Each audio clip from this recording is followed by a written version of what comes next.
हमने पहले बीसल देव रास पढ़ा। बीसल देव रास के बारे में आपको बताया था कि ये रासो नहीं है, रास है। अब उसके बाद में आपके दूसरा जब हमने डोला मारू का दुआ जो प्रसिद्ध है, आपके दूसरे जो पाठ है वो है, उसमें डोला मारू के बारे में बताया गया है। आपको बताया गया था कि डोला और मारू नाम के बारे में बताया। राजस्थानी में दोनों का जो नाम है डोला मारू प्रसिद्ध है। डोला सुंदरता के अर्थ में, मारू भी सुंदरता, और मारू एक राग है। डोला मारू के कवि के बारे में आपको बताया था कि इसका कवि जो है अज्ञात है। अगर आपसे पूछे कि कवि का नाम लिखना है तो आप अज्ञात लिखेंगे और ये लिखेंगे कि इसकी जो चौपाइयाँ हैं वो कुशल लाभ के द्वारा रचित हैं। कुशल लाभ ने इस डोला मारू का संपादन किया था, न कि रचना की थी। वो भी जैसलमेर के राजा जो हुए उन्होंने ये कहा कि ये बिखरी हुई है कथा, तो इसको क्रम से लगा करके उन्होंने संपादन किया। अब इसके कवि के बारे में हो गया। अब इसकी कथा हम संक्षिप्त में बताएंगे। आपसे प्रश्न पूछ सकते हैं कि डोला मारू की कथा का सार अपने शब्दों में लिखें। अब जब सार आपको कथा पता होगी तो आप इसका सार लिखेंगे, इसकी भाषा के बारे में लिखेंगे, कवि के बारे में लिखेंगे, बहुत से प्रश्न बनेंगे। लोकगीत है, लोक काव्य है, लोक काव्य। अब प्रश्न आपको उस समय ये भी बताया था कि लोक काव्य होते हुए भी इसको हम साहित्य में क्यों पढ़ते हैं, साहित्य में इसका अध्ययन क्यों किया जाता है। इस सारी बातों का आपको विस्तार से पहले भी बताया जा चुका है कि साहित्यिकता अपने आप आ जाती है। लोकगीत में कोई एक कवि नहीं होता है, एक साहित्यकार नहीं होता है, अलग अलग जनता के द्वारा इसकी रचना की जाती है, सामूहिक। अब आपके लोकगीतों में एक लोकगीत आपने सुना भी होगा,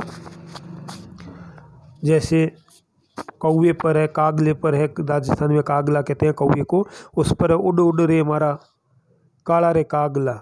बहुत से लोकगीत हैं, जैसे मोर है, मोरिये पर है, वो है। तो लोकगीतों में विशेषता होती है कि पशु पक्षी भी बोलते हैं।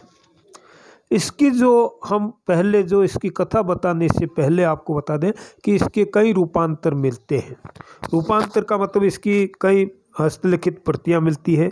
एक दोहों में प्रति है, एक में दोवे और चौपाइयाँ हैं, एक प्रति में चौपाई, दोवे और गद्य है, एक प्रति में चारों हैं, दोवे भी है, गद्य भी है, चौपाई भी है। तो इनकी कई रूपांतर मिलते हैं। 5-6 हस्तलिखित प्रतियां हैं जो बीकानेर की अगरचंद जी नाहटा है उनकी लाइब्रेरी में सुरक्षित है, और कहीं इसके रूपांतर मिलते हैं। और रूपांतर मिलने के कारण विवाद भी हुआ, और इसकी जो है कथाओं में भी जैसे अंतर आ गया रूपांतरों में, कि किस रूपांतर में कौन सी कथा है, कहाँ से ली गई है, ये सारी बातें आती हैं। तो अब इसकी जो हम प्रश्न जो आपसे आएगा, आपसे पूछा जाएगा कि कथा का सार लिखें। अब कथा का सार, जब तक आपको कथा के बारे में पता नहीं होगा, कथा इसकी ये है, इसकी कथा संक्षिप्त में बताई जा रही है कि किसी समय पुगल में पिंगल और नरवर में नल राजा नामक राज्य था, उसके ये राजा थे। पुगल में तो कौन थे? पिंगल। और नरवर में नल नामक राजा राज्य करते थे। पिंगल के मारवाणी नाम की एक कन्या थी पिंगल राजा के, और नल के डोला या जिसको साला कुमार कहते हैं एक पुत्र था।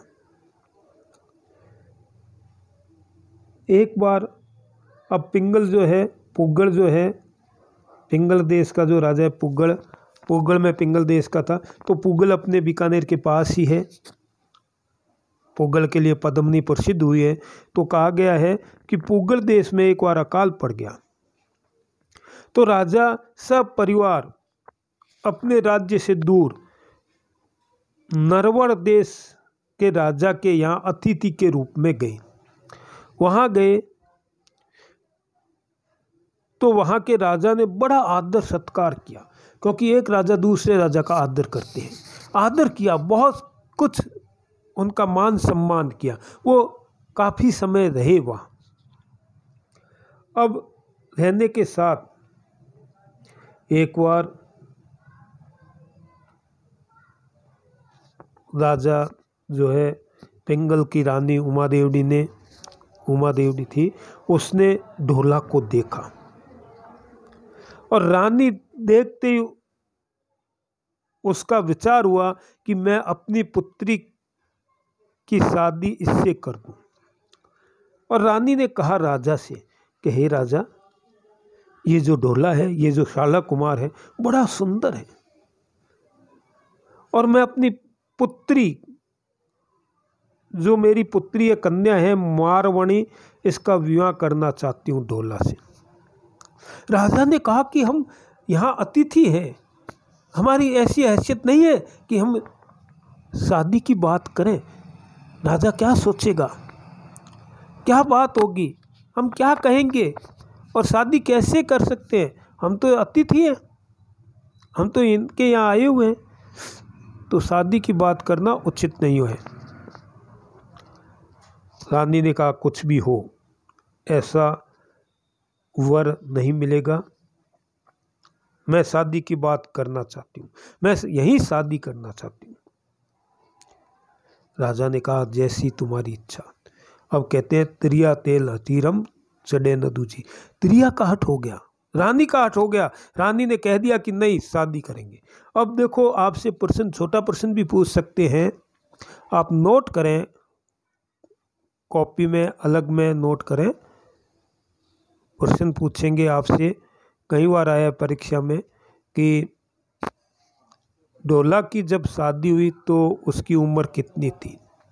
यहाँ देखो, बात गौर करने की है, कितनी हो सकती है, ढोला की अवस्था क्या थी उस समय, जो रानी ने देखा उस ढोला को, तो उसकी उस समय उसकी अवस्था क्या थी। प्रश्न आएगा, उसकी अवस्था थी, आप कल्पना से बाहर है, 3 साल।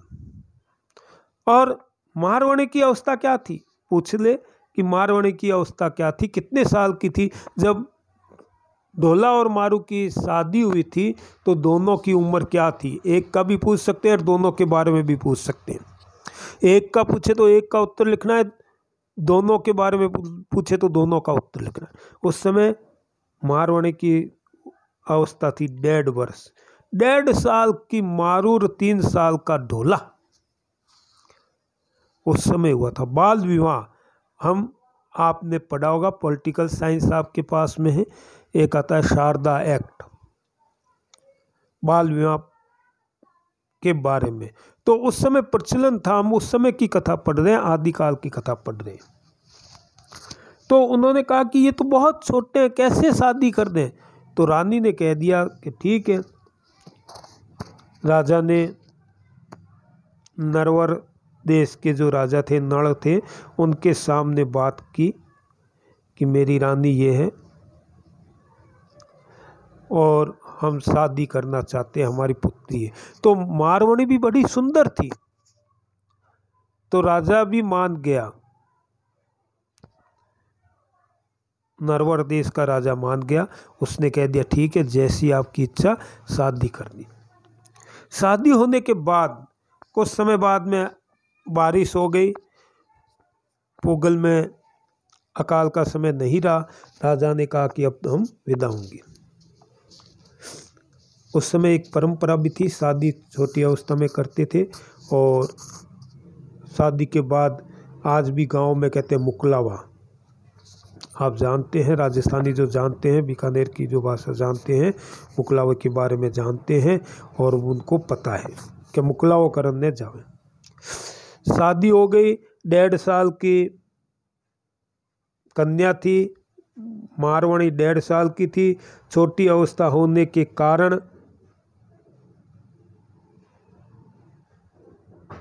पिंगल ने मारवाणी को ससुराल में नहीं रखा और पुगल लौटते समय अपने साथ ही पुगल ले आई। अब देखो, 1.5 साल की है तो वहाँ ससुराल में रखने का कोई औचित्य नहीं है। राजा रानी अपने वापस पुगल देश आए तो उस पुत्री को भी अपने साथ ले आई। अब उधर कई वर्ष व्यतीत हो गए। वर्ष बीतने के साथ ही राजा की कन्या बड़ी हो गई और उसको ये नहीं बताया गया था कि तुम्हारी शादी हो गई। कई वर्ष बीत गए। उधर राजा नल ने पूगल का दूर जानकर और रास्ता भयपूर्ण समझकर ढोला का दूसरा विवाह मालवा की राजकुमारी मालवणी के साथ कर दिया और उसके पूर्व विवाह की बात उससे छिपा रखी। ढोला और मालवणी प्रेम पूर्वक बड़े आनंद से रहने लगे। देखो, दो बातें हैं। इस कथा जो है कथा विस्तार से है, जहाँ जहाँ अंतर आएगा वहाँ भाई बताएंगे आपको कि कहाँ अंतर आया इसमें और कैसे ये चलिए बहुत विस्तार से है। ये ढोला मारू की कथा आपको रोचक भी है और आपको रटने की आवश्यकता नहीं है। एक बार सुनते ही आपके दिमाग में आ जाएगी और आप इस प्रश्न का उत्तर लिख सकते हैं। जब ये पता चला कि ये तो बात छिपा ली उसके पिता ने, क्योंकि 3 साल का था। शाला कुमार जो था, जिसको ढोला कहते हैं, वो 3 साल का ही था और उसके पिता ने उसका विवाह दूसरा कर दिया मालवा देश में। मालवा देश गुजरात की तरफ है, वहाँ कर दिया और उससे ये बात छिपाई रखी कि तुम्हारे पहले भी विवाह हो चुका है या तुम्हारी पहली पत्नी भी है या तुम्हारी 3 साल में शादी हो गई। और किसी दरबार में भी किसी दरबारी ने भी उसके सामने ऐसी बात नहीं कही कि आपकी शादी हो गई। ढोला राजा हो गया और राजा होने के साथ ही वो आनंद पूर्वक मालवणी के साथ आनंद पूर्वक प्रेम पूर्वक रहने लगा और उसको किसी प्रकार की तकलीफ नहीं थी। हम आगे जो है आपके अगला जो है वीडियो उसमें फिर इसको विस्तार से आगे आपको बताया जाएगा।